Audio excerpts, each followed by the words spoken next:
Trump signing aggressive new tariffs on some of America's biggest trading partners. 25% tariffs on goods coming in from U.S.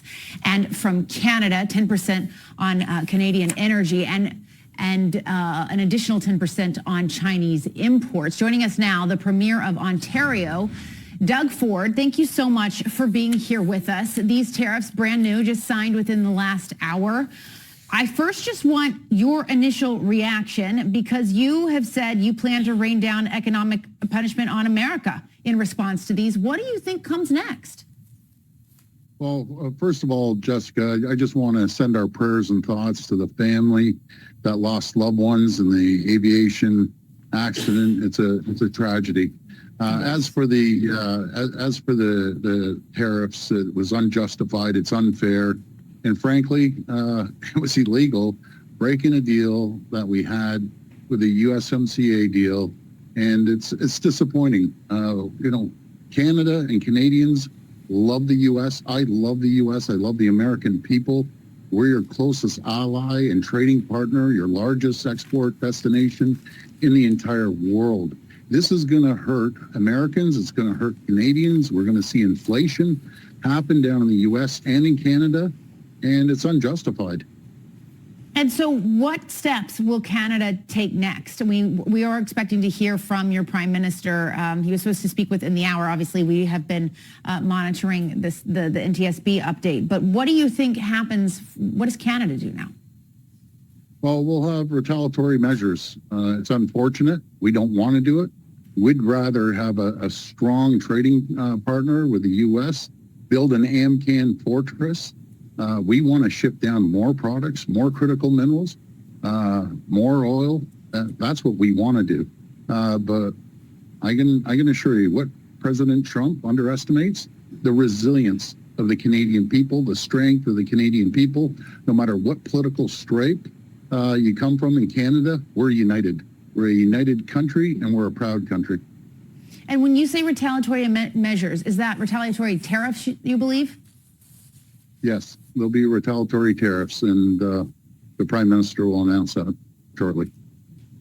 And is there any sense, would you have any more details on those before I move on from that?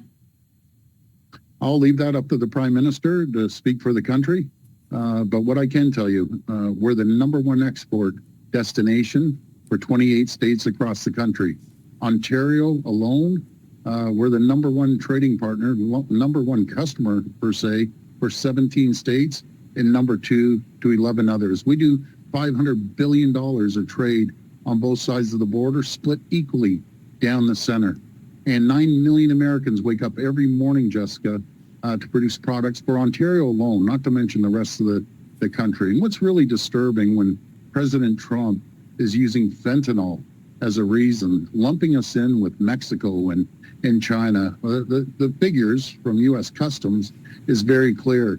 There's over 9,600 kilos coming of fentanyl coming from Mexico.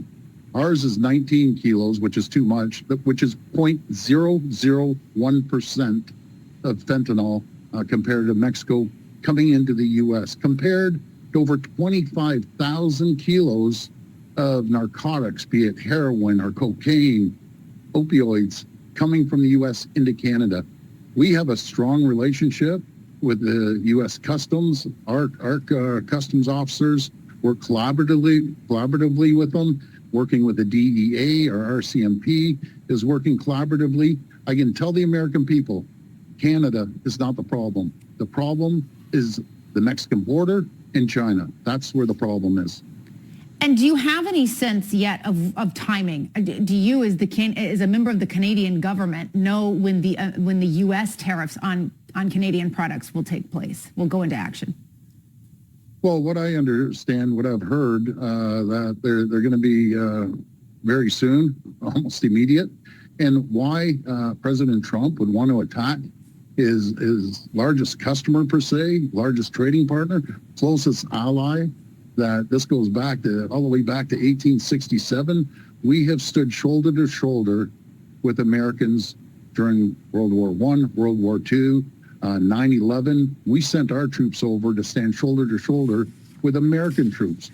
We lost soldiers standing up for our family, and we consider the U.S. part of our family. And I am curious what you think the relationship will be like going forward between Canada and the U.S. And if you all have any sense, because the sense that we've gotten from our reporting is that, especially for the Canadian representatives, it's a bit nebulous, in fact, a lot nebulous, as to exactly what you're supposed to do to get rid of these tariffs. What is the marker for, I mean, it's very wide. It's no fentanyl deaths in the U.S., but what does that practically look like? Well, that's just not realistic when, we're responsible for 0.001% compared to Mexico. I think the president has to look at the southern border. He has to work with the Mexican president. He has to work with his DEA to stop the flow of drugs and the precursors that are coming up from China into Mexico, up through the United States and into Canada. As I said, we have over 25,000 kilos that has been apprehended coming from the U.S. into Canada. 95% of all illegal guns are coming in to Canada that are being used in heinous crimes, and illegals are coming up. My point is, let's work together. Let's work collaboratively together and protect our borders on both sides of the borders. But we're the two strongest nations in the world if we work together.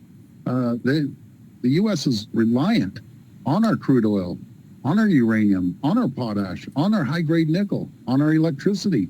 Ontario powers 1.5 million homes, keeps the lights on in New York, in Michigan, in Minnesota, and many other areas. We need to work together. We're stronger together. And how do you expect this to go in terms of the effects on your economy, the American economy, these two border nations? What do you think the effect is going to be in the short term? Well, it's going to be terrible. It's going to make Americans poor. It's going to create inflation. It's going to make Canadians poor. It's going to really hurt both economies. And all we're saying is, let's work together. Please do not lump us in with Mexico and China. We're your closest ally, your number one customer, and we stood shoulder to shoulder on many, many different fronts. We love the Americans and we love the U.S. And, it's interesting because I hear what you're saying. And if you look at the numbers, you're right. There is a false equivalency between Canada and Mexico and what is coming in from the southern border and what is coming in from the northern border with Canada. And I hear your frustration.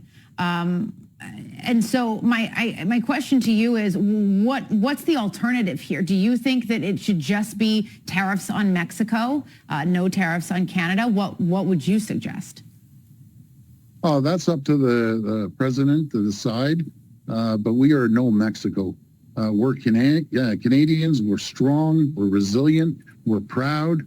And we're going to stand up for what's right. And what's right is making sure that we protect our economy, protect the people, protect the families, and protect the communities right across this great country of ours. And again, we have no animosity towards the American people or the U.S. as a whole. We love them. And a lot of Americans live in Canada, and a lot of Canadians live in the U.S. All right. Doug Ford, we are expecting to see now tariffs on American goods going into Canada. Thank you so much for being here with us. We really appreciate it. Well, Jessica, thank you so much, and God bless Canada and God bless America. Thank you. We'll be right back. Thank you.